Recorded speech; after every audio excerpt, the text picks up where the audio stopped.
Muy buenas noches, bienvenidos al consultorio deportivo de la Universidad de San Martín de Porres y del área de proyección social. Esta semana o hoy día vamos a tener el siguiente tema, obesidad y sistema inmune. Y estamos con el especialista, el nutricionista Carlos Concha Vilca, quien nos va a hablar justamente sobre este tema. Y atentos todos los que el día de hoy están participando a través de nuestras redes, a través de la multiplataforma de la Universidad San Martín de Porres Filial Sur, para que puedan escuchar atentamente a Carlos Concha y luego realizar sus preguntas, ya sea a través del chat y también a través del correo proyeccionsocial@usmp.edu.pe y gentilmente Carlos les responderá a todas las dudas. Bien, entonces, reitero, el tema de hoy es obesidad y sistema inmune. Carlos, buenas noches. Gracias por estar con nosotros y bienvenido. Buenas noches, Lorena. Buenas noches con todos. Es un gusto estar aquí nuevamente con ustedes para hablar sobre este tema tan importante, que en realidad afecta a todas las personas, hablar sobre obesidad y hablar sobre el sistema inmune y cuál es la relación por la cual se ve afectado el sistema inmune a causa de esta otra enfermedad que nos está alcanzando. Bueno, entonces vamos a comenzar. Entonces, voy a contar un poquito sobre lo que yo trabajo con mis demás colegas. Yo pertenezco al Laboratorio de Nutrición Experimental LabNex de la Universidad Federal de Río de Janeiro. El trabajo que nosotros realizamos es, trabajamos en obesidad, trabajamos en la regulación de la ingestión alimentaria a nivel central, hipotalámica, trabajamos con inflamación a nivel de tejido adiposo y todas las causas por las cuales se llega a desregular estos circuitos neuronales que tienen que ver con el hambre y la saciedad. Intentamos ver el efecto de algunas dietas sobre este funcionamiento hipotalámico de este grupo de neuronas y que vamos a intentar establecer una relación de todos estos problemas con el sistema inmune y cómo es que se ve afectado todo este sistema a causa de todos estos problemas que van a surgir a causa de malos hábitos alimentarios, estilos de vida inadecuados. Entonces vamos a comenzar hablando un poquito sobre la inmunidad.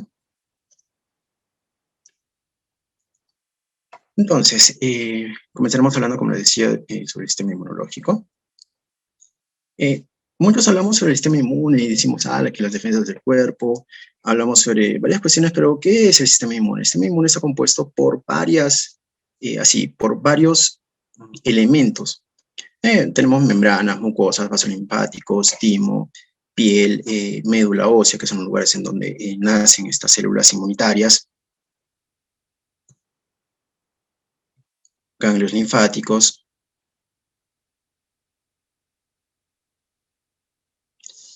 vasos linfáticos, entonces todo ese conjunto de elementos forman el sistema inmune. Pero también nosotros tenemos otra división, hablamos de inmunidad humoral y hablamos de inmunidad celular también. Pero, ¿qué es inmunidad? Entonces, la inmunidad es la capacidad del organismo para resistir a una determinada enfermedad o infección. Pero tenemos dos tipos de sistema inmune, por así decirlo. Tenemos uno que se llama inmunidad innata, que es una determinación genética, o sea, naces con él, y que es la primera línea de defensa de nuestro organismo. Ante cualquier infección, ante cualquier cuerpo extraño que ingrese a nuestro organismo. Pero también nosotros tenemos algo que se llama inmunidad adquirida. Una vez que somos expuestos a un agente infeccioso, un microorganismo, un patógeno, nosotros tenemos la capacidad de guardar esa información y ser transmitida hacia otras células, como vamos a ver más adelante, y eso se conoce como la inmunidad adquirida. Entonces, un poquito hablando cómo es el proceso que sucede cuando ocurre una infección. Entonces tenemos algo que se llama proteínas del complemento que están inactivas, que es también parte del sistema inmune. Entonces una vez que empieza esa infección, entonces comienza una activación de esta serie de proteínas. Una vez activado, él tiene diferentes efectos. Entonces puede generar la muerte del patógeno a través de la abertura de unos canales en la membrana de esa bacteria, del microorganismo, y generar así la explosión de ese agente. También va a generar el proceso de opsonización.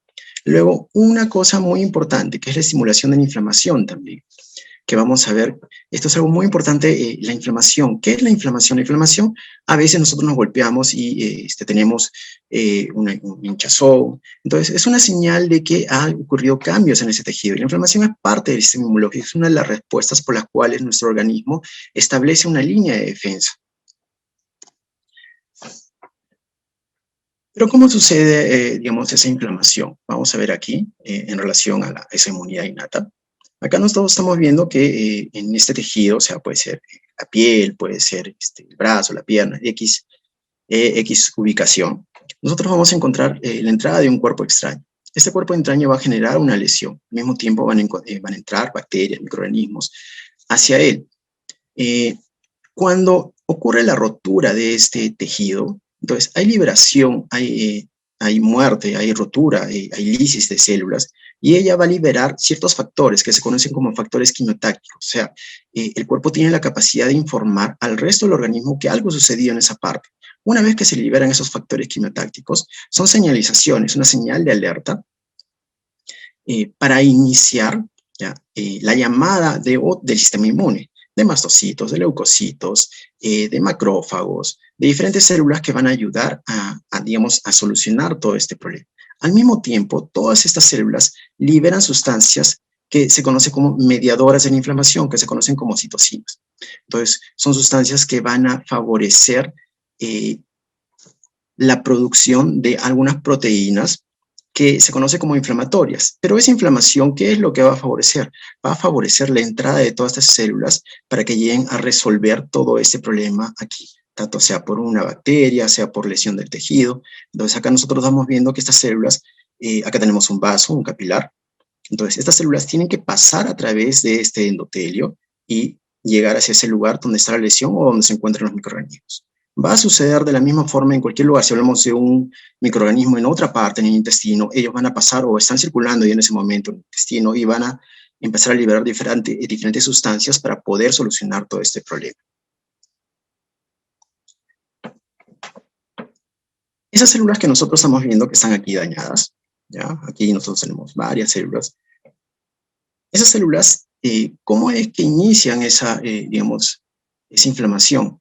Nosotros tenemos en esas células unos receptores, que son unos receptores primitivos, antiguos, o sea, los hemos tenido desde la evolución, que se conocen como receptores Toll-like, o receptores tipo el Toll.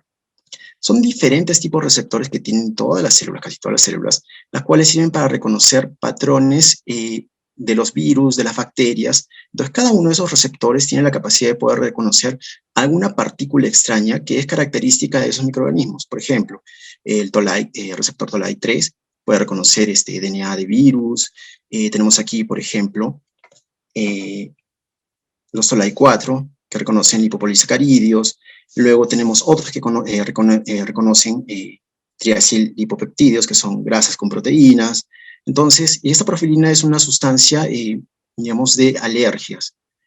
Entonces, cada uno de esos receptores tiene la capacidad de poder reconocer alguna sustancia extraña y activar, una vez que se une esta sustancia, estos receptores, generan modificaciones en los genes con algo que se llama factor de transcripción, y una vez que se activa esa señal, digamos, activa la expresión de un gen, esta célula empieza a producir citocinas, que son proteínas o sustancias que median la inflamación. Entonces, resumiendo, ¿cómo es que sucede esa inmunidad innata? Nosotros tenemos un tejido señalizado por inflamación en el cual hubo alguna lesión, en el cual hubo la entrada de un microorganismo, una bacteria, un patógeno. Entonces, estas células son formadas en la médula ósea, están circulando sistémicamente, o sea, están circulando en nuestra circulación.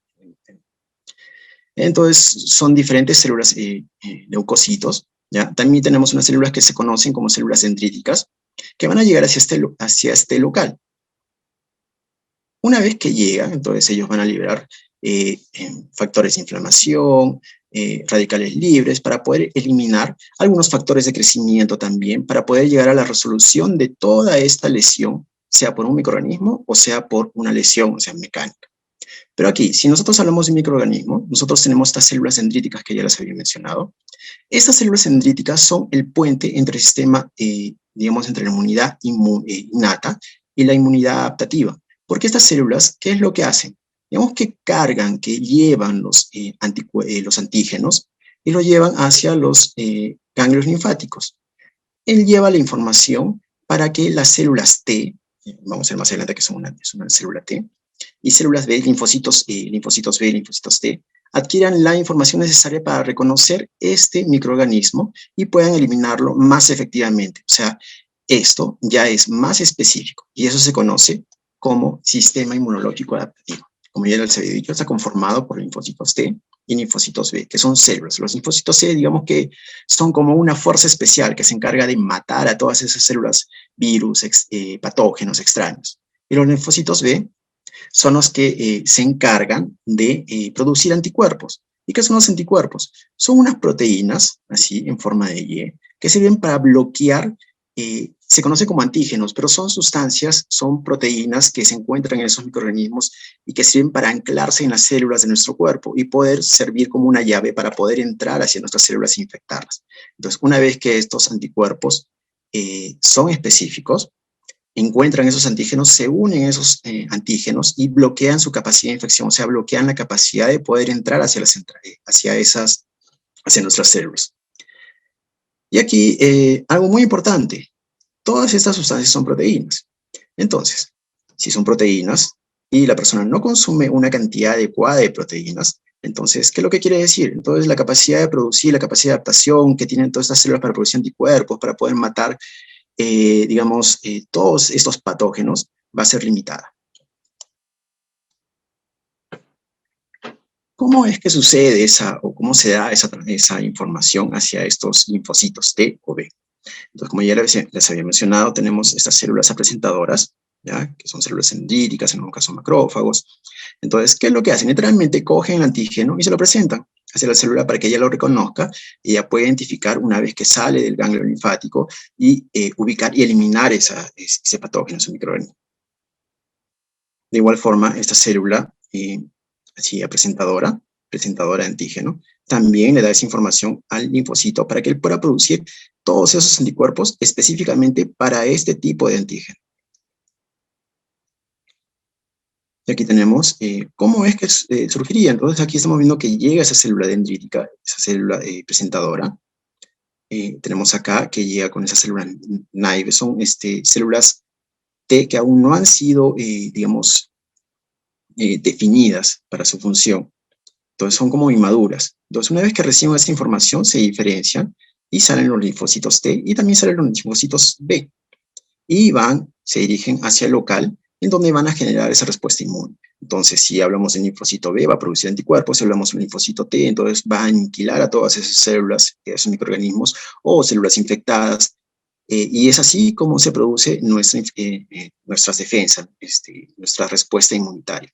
Entonces, siempre vemos que la respuesta inflamatoria está presente. La respuesta inflamatoria, como les digo, es la señalización. Va a señalizar en dónde está el problema, como un cordón de seguridad que el organismo va a establecer para poder indicar que ahí tiene que suceder un proceso de reparación, tiene que haber un proceso de eliminación de tejido extraño. Entonces, muy importante todas estas respuestas. Y todas estas respuestas están mediadas por el estado nutricional de la persona. Entonces, todas estas células producen diferentes factores de crecimiento, son proteínas, están mediados por vías bioquímicas que están reguladas por algún nutriente. Entonces, si la persona se encuentra en un estado, digamos, no adecuado de nutrición, entonces este sistema inmune va a tener una respuesta o su adaptación o la respuesta o la velocidad con la que vaya a responder se va a ver severamente afectada. Bueno, entonces, si hemos hablado de todos estos temas, inmunidad innata, inmunidad adaptativa, ¿cómo es que nos infectamos? Bueno, hablemos de un virus. Entonces, el virus entra en nuestro cuerpo. Este virus, como ya les había mencionado, tiene un antígeno que funciona como una llave. Entonces, literalmente es una llave. Nuestras células tienen receptores. Receptores son proteínas que se encuentran en la membrana celular y que funcionan como una chapa de llave. Entonces, este antígeno, al encajarse en este receptor que es específico para ese antígeno, él tiene la capacidad de poder generar esas proteínas para poder abrir estas chapas. Una vez que encaja, él abre la puerta de esa célula, o sea, puede ingresar en la célula.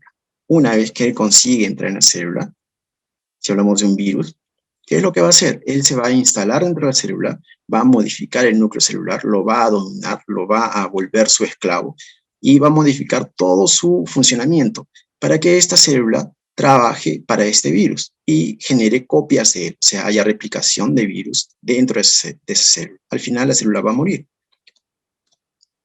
Y eso se conoce como una infección, en el caso de un virus. Los procesos son totalmente, casi parecidos en otros tipos de, digamos, hablamos de bacterias, en otro tipo de patógeno diferente. Y ahí, ¿cómo es que responden nuestras defensas? Entonces, una vez que estas células inmunitarias han reconocido este agente extraño, entonces él tiene la capacidad de reconocerlo, o sea, de establecer el reconocimiento de ese antígeno. Una vez que ha reconocido ese antígeno, entonces él puede eliminarlo más rápidamente porque ya lo tiene identificado. Entonces, es así como es que nuestras defensas responden ante un agente extraño. Si hablamos del COVID, ¿qué es lo que sucede? El gran problema con el COVID es que nosotros tenemos personas que están asintomáticas o que tienen una, una infección no tan grave, una respuesta no tan agresiva ante este COVID. Pero tenemos otras personas que así responden agresivamente ante esta infección por el virus, por ese tipo de virus.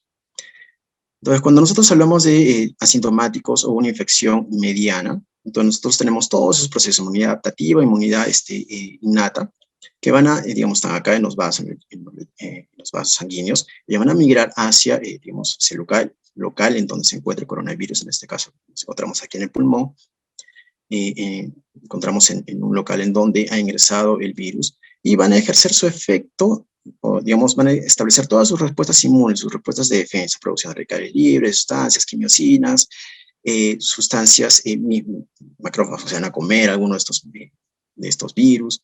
Entonces no va a establecer una inflamación tan severa inicialmente, y por lo cual va a llevar a la resolución de este virus.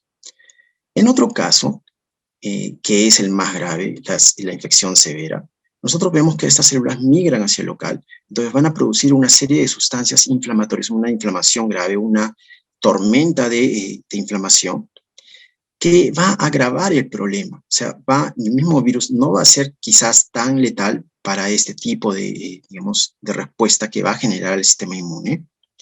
Y esta gran producción de citocinas inflamatorias lleva a la muerte de este sistema inmune, va a haber linfopenia. A la vez, esto también va a generar una complicación.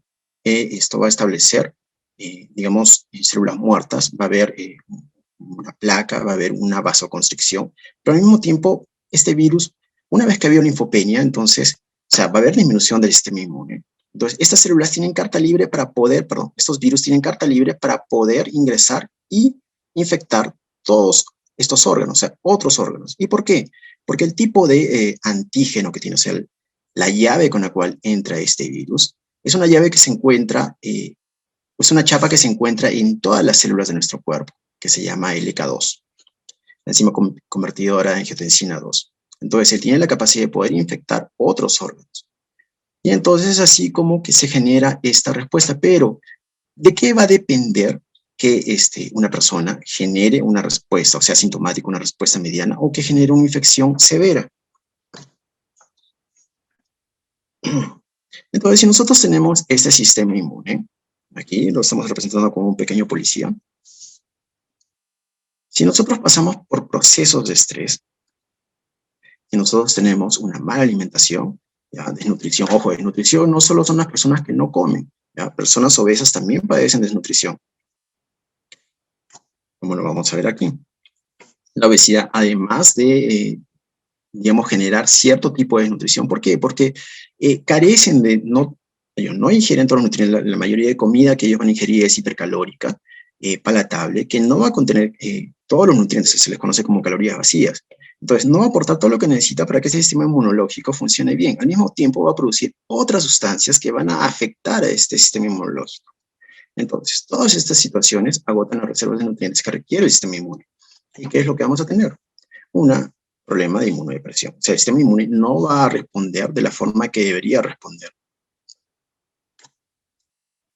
Bueno, entonces vamos a hablar sobre la obesidad. ¿Qué es la obesidad? Si hemos hablado de que tenemos un sistema inmune. Entonces, ¿por qué esta obesidad afecta a este sistema inmune? Es una de las causas de que este sistema inmune trabaje mal. Y probablemente una de las causas por las cuales hay una respuesta tan agresiva ante una infección por coronavirus. Entonces, sabemos que la obesidad es un problema a nivel mundial. Entonces, en 2016, como muestra aquí, 13% de la población mundial ya se encontrará en obesidad. Entonces, y según los cálculos de muchos estudios, para el 2030 se espera que 51% por lo menos de la población va a desarrollar esta enfermedad. ¿Cuáles son los factores por los cuales una persona llega a ser obesa? Son múltiples, es una situación muy compleja, pueden ser biológicos, puede ser consumo alimentario, influencia social, factores psicológicos individuales, influencia de la familia, actividad individual, actividad del ambiente. Es muy compleja la interacción por la cual una persona llega a desarrollar esta enfermedad, pero podemos resumirlo en el estilo de vida de la persona. El ambiente en el cual está sometido, la publicidad, la media social, que nos bombardea con publicidades. Por ejemplo, últimamente vi que una gaseosa que era libre de octógonos. Publicidad engañosa en la cual se señalan que los octógonos son sustancias que son, digamos, peligrosas para la salud. Puede ser azúcar, puede ser aditivos, puede ser X sustancias, pero libre de octógonos. Entonces, ¿cómo decir que no tiene, pero al final sí tiene? Entonces, y todas estas informaciones equivocadas y todo este medio publicitario que nos lleva a elecciones inadecuadas de alimentos. Digamos, la industria también nos manipula para poder consumir alimentos altamente calóricos, bajos en nutrientes, que no son saludables. Y a su vez también ya es bien conocido que la inactividad física, el sedentarismo, también es otro de los problemas que lleva a la obesidad. ¿Cuáles son las complicaciones que generan la obesidad? Muchas personas piensan de que, bueno, es decir, soy gordito, no me va a pasar nada, pero la obesidad cursa con muchas complicaciones, se les conoce como comorbilidades. Entonces, aquí nosotros vemos que cuando una persona es obesa tiene 33% de probabilidades de desarrollar asma, 25% de llegar a un problema de depresión, esclerosis múltiple, aquí estamos viendo, también presión alta, fallo cardíaco, demencia, diabetes, ¿ya? Que es algo muy relacionado con la obesidad. Es uno de los factores que es una relación directa la que tiene la diabetes con la obesidad. 30% de desarrollar algún tipo de cáncer también. ¿Pero qué es la obesidad? Se define como una acumulación anormal o excesiva de grasa que puede ser perjudicial para la salud. ¿Cómo se diagnostica?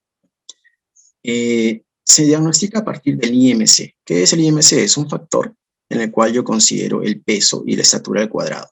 Entonces, digamos, el resultado de esa relación me va a dar un valor. A partir de ese valor yo clasifico a la persona. Si ese valor es abajo de 17, considero que está muy abajo del peso. Si está entre 17 y 18,49, se encuentra con un peso bajo. El peso normal se encuentra entre 18,5 y 24,99. Y así nosotros vamos considerando diferentes factores. Entonces llegamos aquí. Arriba de un IMC de 30, ya comienza la obesidad. Y tenemos obesidad tipo 1, tipo 2, y el tipo 3 que ya es considerada obesidad mórbida. Inclusive hay otras clasificaciones que van más allá arriba de este IMC, índice de masa corporal 40. Hay otros factores por los cuales también que ahora se declara que las sociedades médicas están considerando otros factores adicionales para poder diagnosticar esta enfermedad.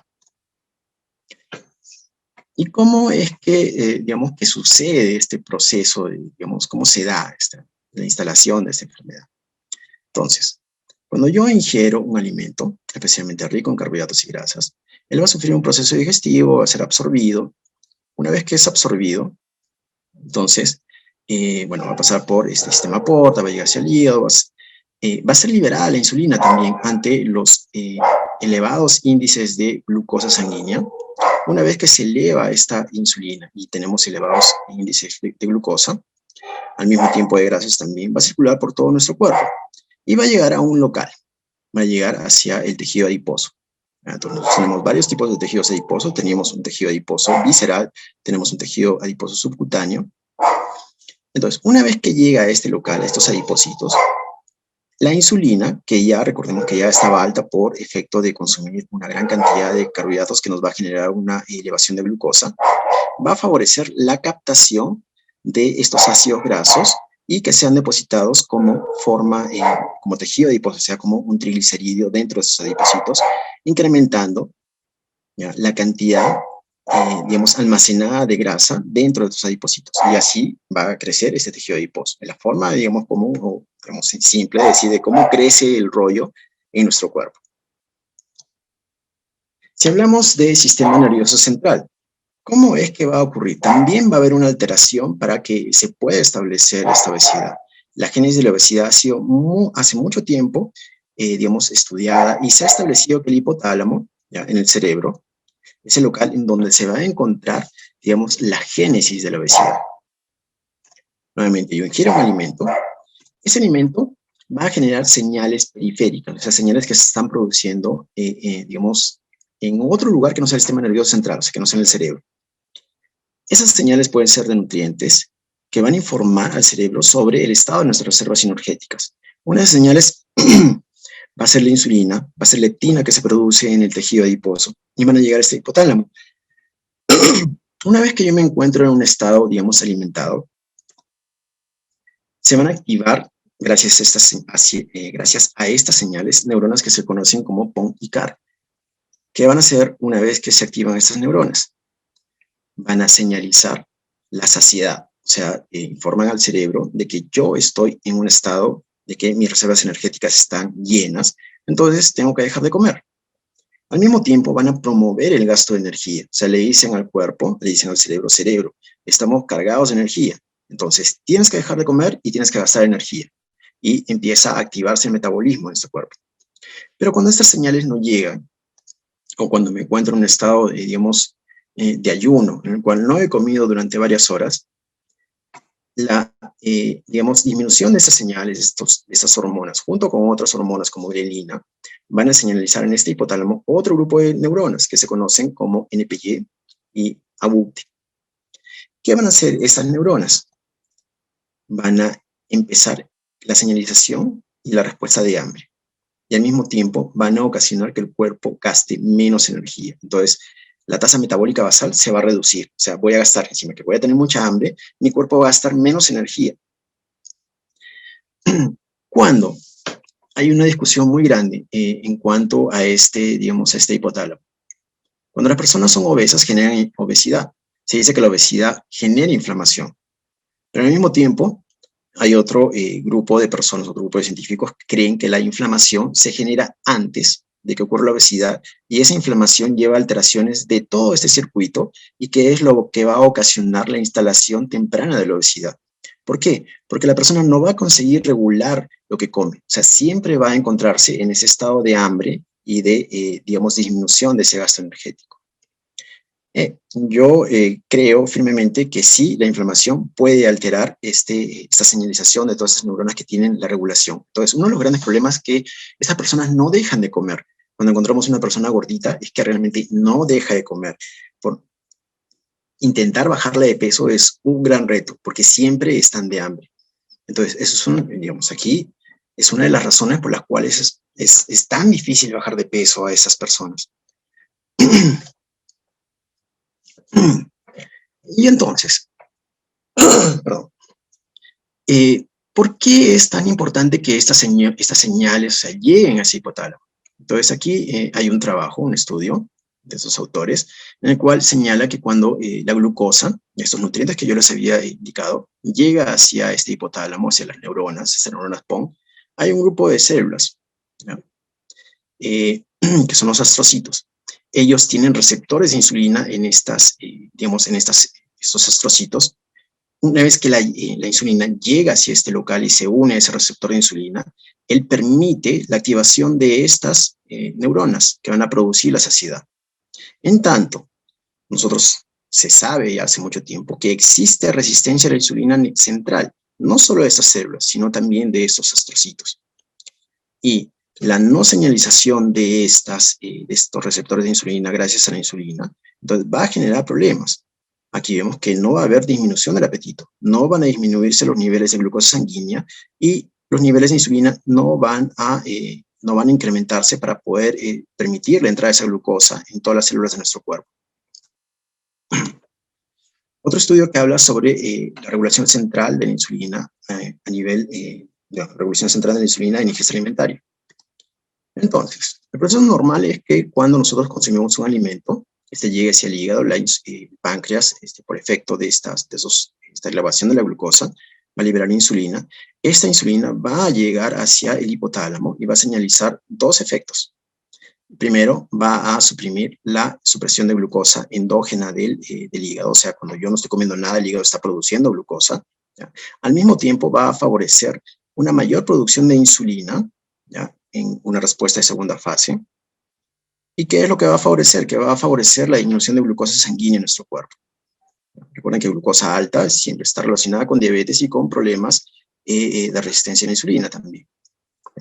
Cuando esta insulina, ya después de haber comido, no señaliza, o sea, tenemos nuevamente resistencia central a la insulina en este hipotálamo, entonces no se va a dar la supresión de la producción de glucosa hepática, ¿ya?, lo cual va a incrementar los niveles de glucosa sanguínea, y al mismo tiempo no va a haber un incremento de la insulina, o sea, no va a haber más insulina, o sea, tenemos glucosa alta y menor cantidad de insulina, y todo eso nos va a generar prejuicios, ¿ya? Entonces ya estamos hablando de la instalación de una resistencia a la insulina, de diabetes, pero, miren, por causas que no son relacionadas con el páncreas, sino a nivel central. Y ahora hablemos del tejido adiposo. ¿Qué es el tejido adiposo? Por mucho tiempo se creía que el tejido adiposo era solo un tejido en el cual se almacenaba grasa, o sea, era un tejido de estoque de grasa. Pero la verdad, las cosas es que tenemos varios tipos de tejido adiposo. Tenemos un tejido adiposo que se conoce como tejido adiposo blanco, ¿ya?, y tenemos un tejido adiposo que se conoce como tejido adiposo marrón. Ambos son totalmente diferentes. A pesar de que proceden de un origen común, tienen características totalmente diferentes.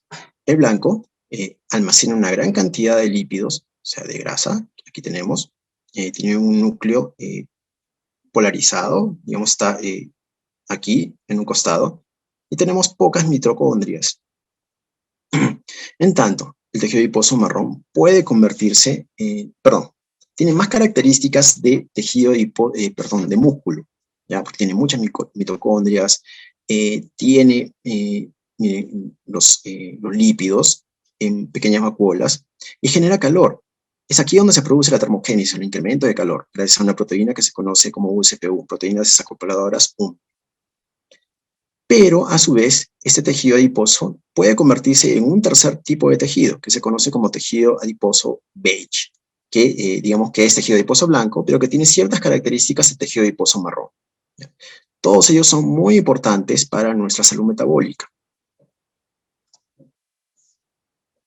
Como les decía, estos tejidos que se creían que, por ejemplo, que el tejido adiposo blanco solo almacenaba energía, y se creía por mucho tiempo que ese tejido adiposo marrón se perdía después de que nosotros pasábamos cierto tiempo de vida, después de nacer, porque solo los bebés eran los que podían desarrollar o conservar este tejido adiposo y después en una edad adulta se perdía, lo cual ya no es así.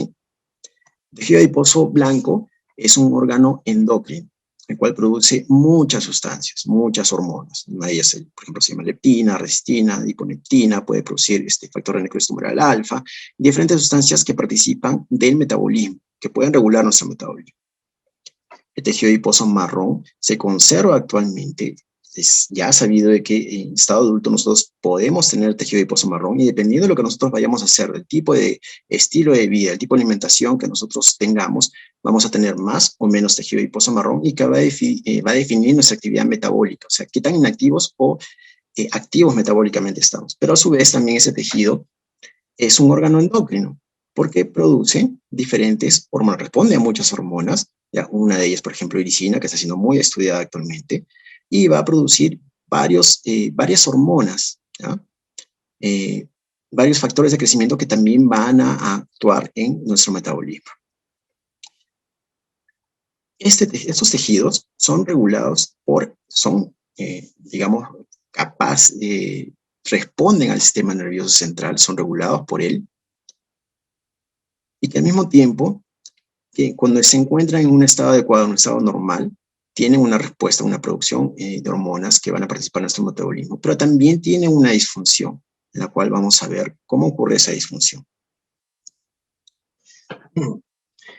Esa disfunción que ocurre en el tejido adiposo marrón va a ocurrir por una conducta alimentaria inadecuada. Entonces nosotros tenemos aquí tejido adiposo en estado normal que produce todas esas proteínas, leptina, adiponectina. Cuando la persona empieza a ingerir gran cantidad de energía que no va a gastar, este tejido adiposo empieza un proceso de hipertrofia, hiperplasia, o sea, hipertrofia, las células van a crecer, hiperplasia, van a aumentar el número de células. Pero al mismo tiempo van a empezar a producir más ácidos grasos libres, más cantidad de leptina, más cantidad de esta sustancia, factor de necrosis tumoral, que es una citocina inflamatoria. ¿Recuerdan? Cuando hablamos arriba del sistema inmune que producía sustancias inflamatorias, una de ellas es esta. Va a producir menor cantidad de ponectina, que digamos es una hormona, se llama adiponectina, ¿ya? Nectina, porque tiene la capacidad de unir, especialmente es la que favorece la unión entre la insulina y su receptor.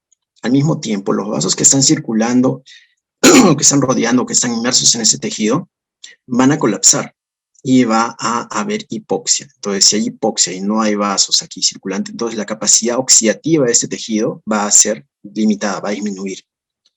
Una vez que el problema se agrava, entonces la persona sigue engordando más, el tejido sigue creciendo, entonces el tejido adiposo no tiene una capacidad ilimitada de estocar grasa, tiene un límite.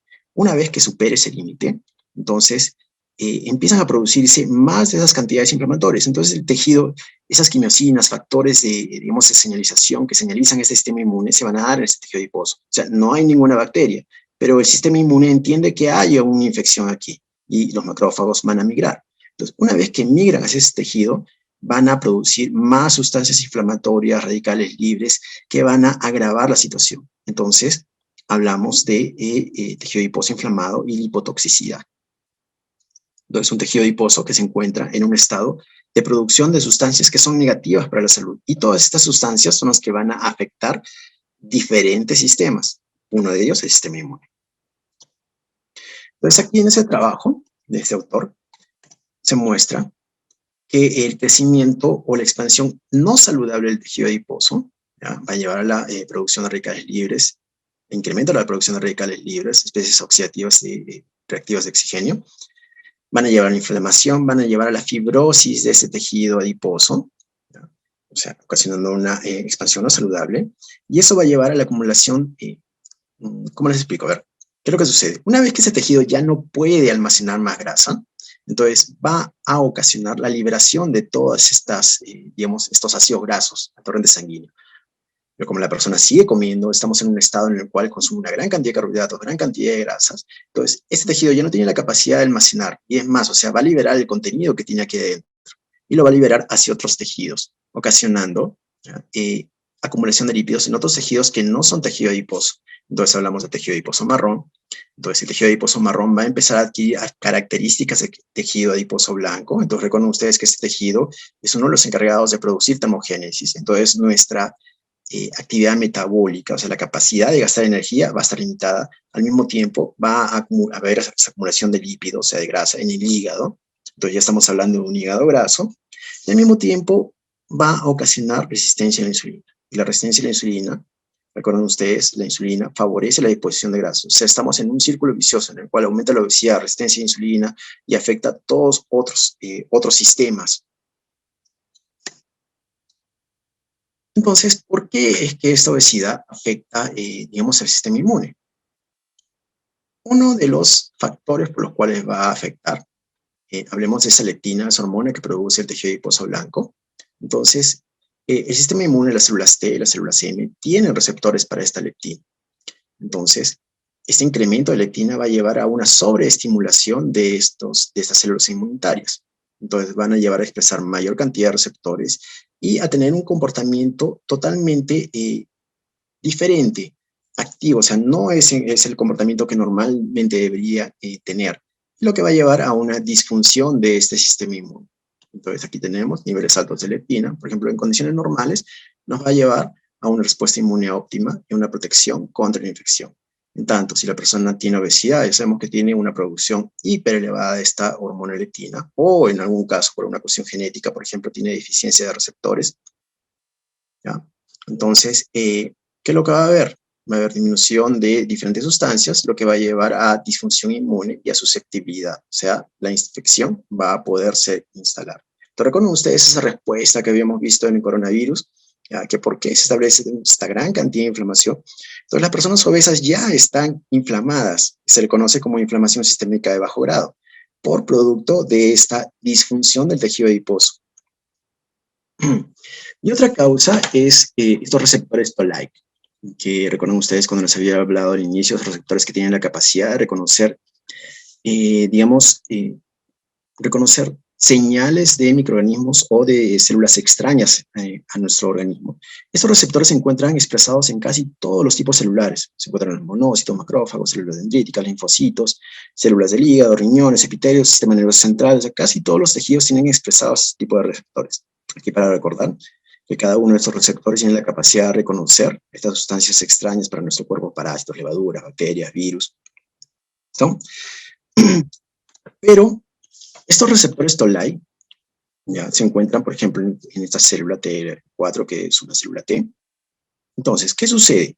Estos receptores Toll-like tienen la capacidad también de poder responder a ácidos grasos libres. Recuerden ustedes que cuando tenemos obesidad, este tejido adiposo, la disfunción de este tejido libera ácidos grasos.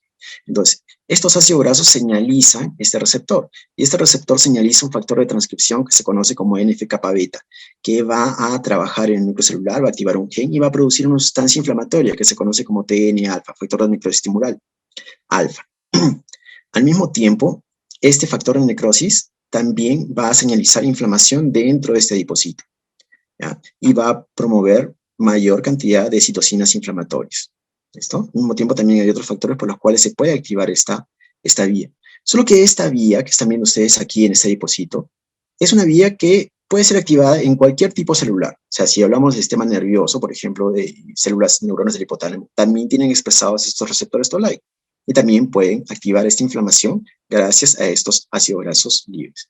Entonces, y señalizar toda esta inflamación. Entonces, lo que yo quiero mostrar y lo que quiero dejar claro es que la obesidad es un problema muy grave, el cual altera no solo el sistema inmune, altera todos los sistemas gracias a esta inflamación. Y esa inflamación es la que va a llevar a la resistencia a la insulina, la que va a llevar al desarrollo de diferentes tipos de cáncer. Entonces, es una situación para tomar en cuenta y tomar en conciencia. Bueno, una vez que yo les he explicado qué es todos estos problemas por los cuales se afecta el sistema inmune y por todo como sucede la obesidad, entonces, ¿qué es lo que tenemos que hacer? Buena pregunta. ¿Será que comer bien es suficiente?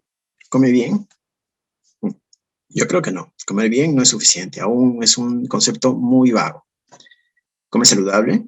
¿Será que comer saludable me va a ayudar? Entonces, si como un exceso de frutas, por ejemplo, exceso de plátanos, exceso de uvas, aún sigue siendo una cantidad, por más de que sea una fuente saludable, que tenga vitaminas, nutrientes, sigue siendo una cantidad inadecuada de carbohidratos. Por más de que sea saludable, ese exceso no me va a ayudar. Entonces, lo que tenemos que nosotros siempre hablar y tirar abajo esos conceptos, come saludable, come bien. No, lo que tenemos que hablar es de buena nutrición. O sea, ¿qué es nutrición? Consumir los nutrientes adecuados, la cantidad adecuada que tu cuerpo necesita para que funcione bien, porque todo en tu cuerpo ocurre gracias a nutrientes, gracias a macronutrientes, carbohidratos, proteínas y grasas en un balance adecuado, y micronutrientes, vitaminas y minerales, que son reguladores, son los que van a favorecer, son los que van a permitir que suceda todo en tu cuerpo, todas las funciones que tengan que suceder, reacciones, digamos, a una velocidad adecuada para que tú te puedas mantener vivo, se dan gracias a estos micronutrientes. Bueno, pero aún quedan muchas preguntas.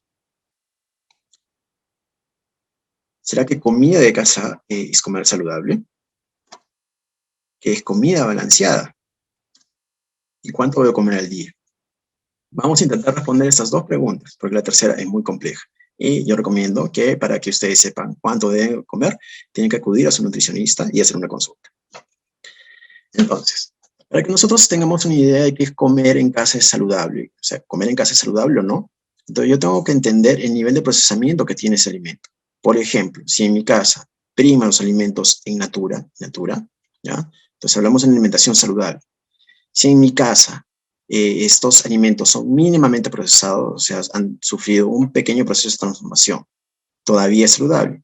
Pero si ya nos encontramos con este tipo de alimentos, que se conoce como procesados, que ya no, o sea, están en estado natural, ya han sufrido una transformación más grave, o los ultraprocesados, que son alimentos que carecen de valor nutricional, son altos en calorías, y no tienen, o sea, nada de saludable, las cantidades son totalmente inadecuadas para el consumo, entonces ya no estamos hablando de una alimentación saludable. Es comida balanceada. Muchas veces nos servimos el plato y creemos que solo por el hecho de comer y que está en casa ya es adecuado. Entonces, ese plato tiene que tener un balance. Tiene que haber una cantidad de carbohidratos, tiene que haber una cantidad de proteínas y tiene que haber una cantidad de verduras y también tiene que haber una cantidad de grasas saludables. Muchas personas creen que retirarse las grasas es comer saludable o simplemente solo comer verduras es comer saludable. Eso no es saludable. Nosotros tenemos que tener una adecuada proporción de todos estos alimentos para que mi comida sea balanceada, porque todos esos nutrientes que yo les he mencionado se encuentran en todos esos alimentos. Yo no puedo decir que solo voy a comer proteínas, porque las proteínas no contienen todas las vitaminas y los nutrientes que yo necesito. Yo no puedo decir que solo puedo comer carbohidratos, ¿ya? Al mismo tiempo, yo no puedo decir que puedo eliminar las grasas. ¿Por qué? Porque las grasas también tienen una función, cumplen una función dentro de nuestro cuerpo. Y las vitaminas y las verduras, ni qué decir, porque son la fuente principal de vitaminas y minerales. Entonces, eso es lo que tenemos que hacer. Muchísimas gracias. Carlos, muchas gracias a ti por esa explicación. Bien, vamos a pasar a las preguntas. Nos hacen la siguiente interrogante, ¿no? ¿Mito o verdad? ¿Comer fruta sube de peso en las noches? Si es que comer fruta en las noches genera un incremento de peso en las personas. Cuando hablamos de nutrición, todo depende de. No es bueno hablar de recetas, siempre es bueno hacer un análisis de por qué va a suceder eso. Yo preferiría colocar la fruta en la mañana y no por una cuestión de, digamos, de si subes de peso o no subes de peso, ¿ya? Hay que analizar el tipo de fruta también. Si vas a colocar una fruta en la noche, por ejemplo, que tenga digamos, tenemos diferentes tipos de frutas. Hay unas que son más de contenido de agua y otras que tienen un mayor contenido de carbohidratos, de fructosa, de glucosa. Si las colocas en la noche, definitivamente te van a engordar si es que no has hecho nada en la noche, si es que eres una persona sedentaria, ¿ya? Por contenido de vitaminas y minerales, yo preferiría colocar en la mañana porque el sistema se encuentra más activo y vas a poder absorber mejor esos nutrientes.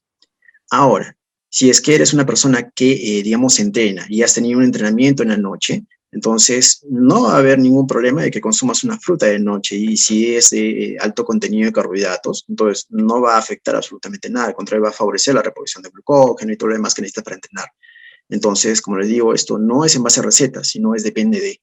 Entonces, tienes que analizar el contexto. Hay muchos deportistas que yo he escuchado que, por ejemplo, dicen, pero después de nada, ¿por qué no comiste un plátano o una cosa así por reponer? No, porque me dijeron que de noche engorda. Entonces te das cuenta, o sea, yo quiero que llegues a ese concepto de que depende de, o sea, no te va a pasar nada y es de acuerdo a la necesidad. Entonces no es una regla, eso que dicen o que han establecido determinados profesionales sobre que no debes de comer o qué comer. Entonces esto, como les digo, es un análisis y es depende del contexto y el análisis en el cual está desenvuelta o que está desenvolviéndose esa persona. Okay. Pero respondí a la pregunta. Sí, vamos con la segunda pregunta. Dice, ¿por qué el exceso de grasa, sobre todo en la grasa, que se acumula grasa en el vientre, no debilita nuestro sistema inmunológico? Porque ese tipo de grasa, la grasa visceral, como ya habíamos visto, produce sustancias inflamatorias. Y esas sustancias inflamatorias, entre otras hormonas radicales libres, ¿qué es lo que va a hacer? Va a circular en todo nuestro cuerpo. Entonces la persona ya se va a encontrar en un estado inflamatorio. Pero recuerden ustedes que el sistema inmune responde a la inflamación. Entonces va a haber una hiperactividad y un funcionamiento inadecuado del sistema inmune. Entonces una respuesta probablemente agresiva para muchas otras cuestiones que estén relacionadas con el sistema inmune. O sea, ya hay un mal funcionamiento del sistema inmune. Entonces, dicho esto, hay una cuestión muy importante. Entonces, el ejercicio, ¿ya? Tiene que ser muy bien dosificado en este tipo de personas, en personas que ya tienen sobrepeso u obesidad. Porque si ya estamos hablando de que ellas ya tienen un estado inflamatorio, que ya tienen una producción de radicales libres. Radicales libres son sustancias tóxicas que producen las células por producto de la respiración. Entonces, estos radicales libres ya están incrementados en estas personas. Entonces, estas personas tienen que empezar a hacer ejercicio con más cuidado, porque ya están inflamadas, ya están oxidadas, entonces el hecho de hacer ejercicio va a agravar ese problema. Entonces, la prescripción tiene que ser muy bien adecuada en estas personas, ¿ya? Porque el problema se va a agravar y no se va a favorecer por muchas personas que recomiendan que el ejercicio es bueno. No estoy en contra del ejercicio, solo que tiene que estar prescrita muy bien por un profesional, un adecuado profesional que pueda dosificar la cantidad de ejercicio que necesitan esas personas. Muy bien. Pasamos a la siguiente pregunta. He escuchado decir de que es mejor comer la fruta antes que convertirla en un jugo. ¿Eso es correcto? No, eso depende del cliente. ¿Qué es lo que va a pasar? Si tú optas por comer una fruta y masticarla, sería mucho mejor. ¿Por qué? Porque ya tenemos efecto de masticación, todo eso va a llevar la masticación, el gusto, digamos, ya lleva a, como les digo, una señalización a nivel del cerebro. El cerebro va a entender que tú estás comiendo algo y toda esa señalización que te hace, digamos, saciar, que te deja, o sea, te para de comer, esa señal de para de comer, va a poder activarse más rápido. En tanto, si tú lo licúas, entonces va a ser más líquido, va a entrar mucho más rápido, no vas a tener proceso de masticación, entonces el proceso de absorción va a ser, digamos, un poco más rápido, pero hay un detalle, depende del gusto de la persona. Si a ti te gusta comerla, no te voy a recomendar que la licúes. Si a ti te gusta tomarla en jugo, puedes, o sea, tomarla en jugo, no hay problema. Lo que sí es importante que la consumas, tanto sea masticada, natural, o sea, morderla, como un jugo, porque lo que vas a hacer es adquirir nutrientes, ¿ya? Entonces, no porque esté licuada o porque esté masticada entonces tienes que colocarla. No hay ninguna restricción en ese sentido, ¿ya? Yo preferiría así, que sea masticada por todos los procesos que he explicado, pero si a ti te gusta, digamos, beberla en un jugo, entonces no soy en contra de que la bebas, pero lo que yo quiero es que la coloques, porque el problema es no colocarla. Hay mucha gente que consume una fruta cada 15 días. Entonces, eso ya es una señal grave, o sea, de alteraciones, desbalances, deficiencias de nutrientes. Entonces, y eso es lo grave. Realmente grave, una fruta cada 15 días. Bien, nos preguntan aquí, ¿qué opinas sobre los jugos detox, los jugos verdes que son aparentemente para bajar de peso? ¿Son buenos o malos? A ver, hablemos de los detox. ¿Qué es lo que sucede con detox? Primero, cuando hablamos de detox, una desintoxicación, esto es muy promovido por unos profesionales del área de salud, naturistas y todo lo demás. Pero ¿qué es lo que pasa? Una de las principales causas para que una persona se desintoxique es primero dejar de consumir la toxina, ¿ya? Entonces, de nada te sirve que tú te coloques tantas cosas con detox, con no sé qué cosa, desintoxicarte y por acá, si es que tú no dejas de consumir toda la basura que consumes. Eso es lo principal, ¿ya? Una vez que tú has dejado de consumir, o sea, ataquemos la causa. Una vez que tú has dejado de consumir todas estas serie de cosas negativas para tu cuerpo, el detox tiene que colocarse. Pero el detox yo no promuevo, o sea, que tienes que consumir tal fórmula de detox y todo lo demás. No funciona de esa forma. Todos los alimentos tienen la capacidad de desintoxicar tu cuerpo. Pero ¿qué es lo que sucede? Tienen que ser de consumo crónico, o sea, tienen que ser un hábito. Cuando tú consumes, por ejemplo, una manzana, esa manzana tiene una serie de principios bioactivos que van a activar van a iniciar una señalización en tu cuerpo, van a activar una serie de receptores y activar una serie de vías antiinflamatorias, desintoxicantes, por así decirlo, dentro de todas las células del organismo. Pero el problema es que esto no es que tomas tú el juguito y es como decir, ya, como una pastilla, ocurrió el efecto y me desintoxiqué. Esto tiene que ser frecuente. Entonces, hablamos de buen hábito alimentario. Si es que no se convierte en un buen hábito, en una costumbre, eso no va a servir absolutamente nada. Entonces, para activar estas vías tiene que pasar por lo menos 15 días, 30 días. Entonces, la persona tomando solo con un jugo, nada más detox, no va a funcionar todos, o no va a activar esas vías desintoxicantes. Por eso que yo hablo no de detox, hablo de alimentación balanceada, porque todo tiene la capacidad de desintoxicar tu cuerpo. El cuerpo del hígado tiene muchas enzimas que van a favorecerse o que van a establecerse de acuerdo a lo que tú vas a comer. superóxido dismutasa, glutatión, entonces que el mismo se llama sistema antioxidante y detoxificante endógeno, pero que van a producirlo de acuerdo a lo que tú comes. Si tú no comes nutrientes, entonces tu cuerpo no va a producir esas sustancias. Entonces es muy importante, ¿ya? No transquiversar, o sea, hablar de la onda de que dieta de no sé qué cosa, dieta de esto, no. Tienes que tener alimentación balanceada sí o sí, y tiene que ser crónica, ¿ya? No de un día, de 2 días, que la moda y luego regresaste a tu comida chatarra normal. No funciona. Pero he respondido la pregunta. Sí, vamos, tenemos 3 preguntas más. Una de ellas dice, tengo el metabolismo lento, ¿qué se puede hacer o qué sugiere para acelerar? Bueno, primero de ello es realizar ejercicio. Segundo, no te sometas a dietas restrictivas, o sea, ninguna dieta en la cual te ofrezca bajar 20 kilos en una semana, o en una dieta en la que tenga una restricción calórica muy grande, o sea, por ejemplo, la dieta de 1000 calorías, o que solo comas, no sé, disminuyas radicalmente. ¿Por qué? Porque eso señaliza en tu cerebro el no gasto de energía, ¿ya? Entonces, ¿puedes bajar de peso? Sí, pero lo que vas a perder es masa muscular, no tejido adiposo, y eso va a promover que tú ganes más peso a largo plazo y que tu metabolismo se encuentre detenido. Entonces, tienes que comer lo que necesitas, realizar actividad física, ¿ya? Entonces, nuevamente, alimentación balanceada y actividad física. Eso está más relacionado con el estilo de vida. Entonces, te recomiendo que consigas un buen entrenador y que consigas una buena nutricionista que te adecue bien ese plan para que lleve a una aceleración de tu metabolismo. ¿Okay? Dice, yo entreno calistenia y mis comidas son en su mayoría saludables, un poco, ¿no? O sea, no siempre. Si tomo mucha agua, 6 litros diarios, ¿mi porcentaje de grasa bajará o funciona de otra manera?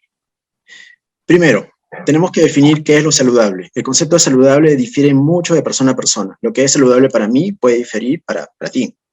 Ahora, 6 litros de agua es demasiado. Tienes que consumir la cantidad adecuada de agua de acuerdo a tu peso, de acuerdo al número de calorías que vas a consumir. Hay un problema. Las personas que consumen demasiada agua tienen un efecto contrario. ¿Qué es lo que van a producir? Van a producir edema en el cuerpo. Entonces, esa cantidad de agua elevada a nivel central, o sea, a nivel del cerebro, puede producir un edema. Y eso también es una causa grave. O sea, exceso de agua, o sea, más de lo que necesitas. Aproximadamente lo que necesitamos es 1 gramo de agua, 1 mililitro de agua por cada kilocaloría que gastamos. Entonces, si gastamos 2000 calorías en promedio, tengo que consumir 2 litros de agua. Ahora, eso se va a mover dependiendo de la necesidad. Si yo he hecho ejercicio, mucho ejercicio, pero eso está excediendo la cantidad digamos, que fisiológicamente se requiere. Entonces, más agua no es algo más saludable, ¿ya? Tiene que estar en la cantidad y medida adecuada. Ahora, el agua no tiene efecto termogénico, no va a ejercer ningún efecto termogénico sobre el tejido adiposo. El tejido adiposo, para que disminuya, tiene que haber un pequeño déficit calórico y tiene que haber oxidación de esos ácidos grasos. La única forma en la que tú vas a poder oxidar esos ácidos grasos, o sea, hay una hormona que se llama lipasa hormonosensible que se encuentra en la membrana de las células, que una vez que se activa empieza a liberar esos ácidos grasos, y eso solo ocurre con ejercicio. Entonces, el agua no te va a ayudar a perder peso. Entonces, tienes que tener un control en la ingestión alimentaria. Tienes que estar calculada alimentación balanceada y tienes que realizar actividad física. Nuevamente, regreso a la misma respuesta. Espero haber respondido a tu pregunta. Muy bien. Y la última pregunta dice, ¿qué opina de los veganos o quienes deciden por la alimentación vegetal o vegetarianos? Opino que está muy bien, es una elección, digamos, el ser vegano es una cuestión de conciencia, una elección, es un estilo de vida.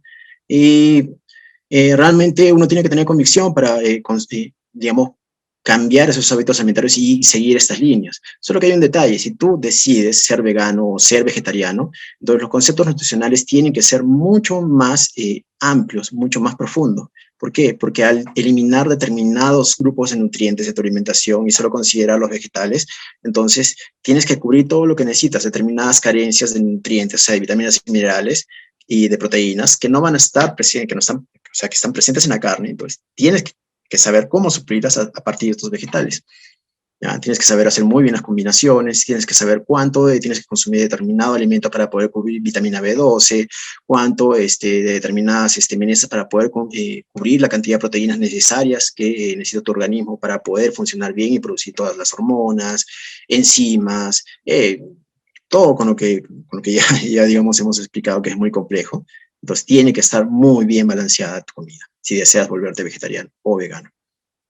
Ok, muchísimas gracias, Carlos, por tu presencia y por esa explicación. Entonces, a manera de resumen, para quienes nos enviaron sus interrogantes, ojo, eh, dos cuestiones principales y muy básicas: hacer deporte, actividad física y tener una muy buena nutrición, una nutrición sana. Cuidado con los excesos. Todo excesivo es de forma negativa. Cuidado con con esos retos de 21 días o en una semana para bajar de peso. Todo lo que nos entregan a través de las redes no es 100% confiable. Hay que tener cuidado. Por eso existen los profesionales, los especialistas, las personas que se preparan constantemente justamente para llevar, ¿no? O para que te ayuden a llevar una vida saludable, una vida saludable. Entonces, ejercicio y una buena nutrición. Carlos, te dejo para la despedida. Bueno, muchísimas gracias por esta invitación, por haber podido explicar, dar un poquito de conocimiento. Es muy importante que todos los profesionales larguen mano de todos sus secretos, entre comillas, que lo vuelven profesionales, en el caso de nutricionistas, entrenadores. Lo que tenemos que dar es capacitación a las personas que sepan cómo andar con sus propios pies, con sus propias piernas, para que ellos puedan modificar todo lo referente a su alimentación, a su entrenamiento, que logren adherencia hacia esos planes. Y una última cosa, que me parece que en el momento de recomendar ejercicio, las personas están desconsiderando ahora que estamos en medio de una pandemia. Cuando tú corres con máscara, hay un factor que se está siendo olvidado. Entonces, la persona, lo que yo veo siempre es que la persona se quita la máscara para poder correr. ¿Y eso por qué? Porque le dificulta la respiración. Entonces, estamos hablando de hipoxia al momento de hacer ejercicio. Y eso, en el momento de prescribir el ejercicio, también debe ser considerado, porque tú en ningún momento debes de quitarte la máscara, porque estás, como hemos visto, o sea, el virus tiene una puerta de entrada para poder infectarte.